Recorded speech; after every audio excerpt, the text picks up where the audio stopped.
I'm Merion Estes, a painter of many years standing in Los Angeles.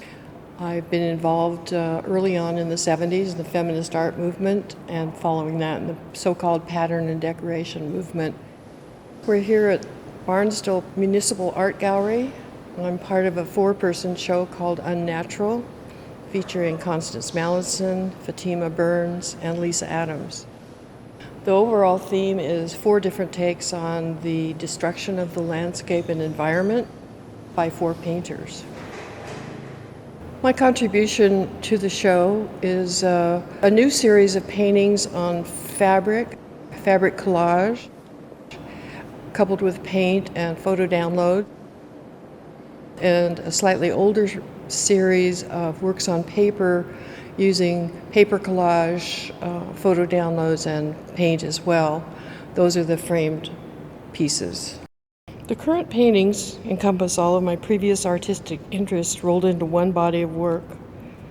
The past periods or phases now seem like a long preparation for the work of the present.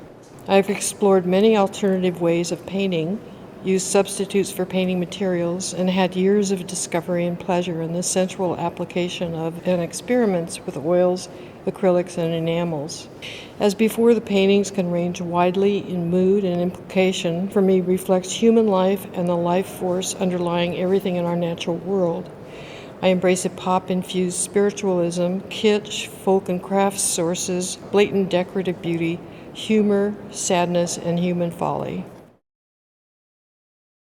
Dia de los Muertos is one of the first of the new series of larger paintings, and it refers to the Mexican Day of the Dead, but also has a more generalized meaning in terms of our warlike situation in this country. It has some Buddhist references with the flames across the top that are stylized in the low rider way, but also in the Buddhist way.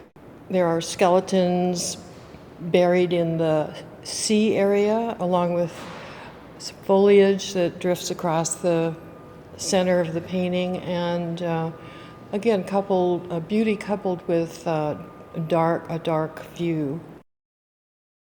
Black Wave references the somewhat recent disaster in Japan, the Fukushima tsunami, and the aftermath of that. Primarily, the horrific part is what's happened with the nuclear reactors that were built on the earthquake faults. It's an example of the folly of scientists and men, and our need we feel for power, more power, and at what cost. Collateral damage is a title that I was kind of dying to use because it's used so frequently by the military or the politicians to describe accidental deaths of people, innocent people that got in the way perhaps of our bombing attacks. The deceptive sound of it, collateral damage, is just so flat and anonymous. This is also referring to some sort of explosion, perhaps warfare. The upper part has 3 monks on fire, and it reminds me of my student days during the Vietnam era when monks again were burning themselves, and it's happening now with the Tibetan monks protesting the Chinese invasion of their country. So it just is an ongoing cyclic thing, it seems. We have the hot zone here with the tree man, or the spirit of the forest, with his limbs in a position of alarm, perhaps. His image is coupled with the cutout flames and marbleized paper. Hot zone refers to the area that surrounds a nuclear accident that is not habitable by people. And I've used a lot of devices, painterly devices, to get a sense of radiance on the right side and smoky heat on the left, and used just regular spray cans for most of the painting. Sanctuary refers to the bird nesting places and resting places after their long journeys. seasonal journeys.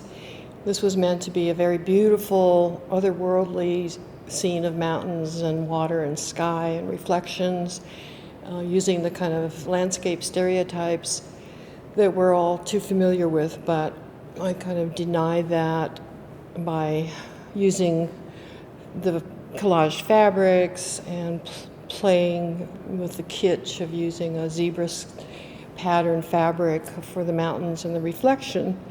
At the bottom, where the sky is supposed to be reflected, we have a lot of dark creatures, snakes, and menacing underwater objects and creatures like fanged fish heads. So things you don't want to know about or recognize that are beneath the water. The birds are escaping the sanctuary and seem menaced by the bird of prey in the upper right corner.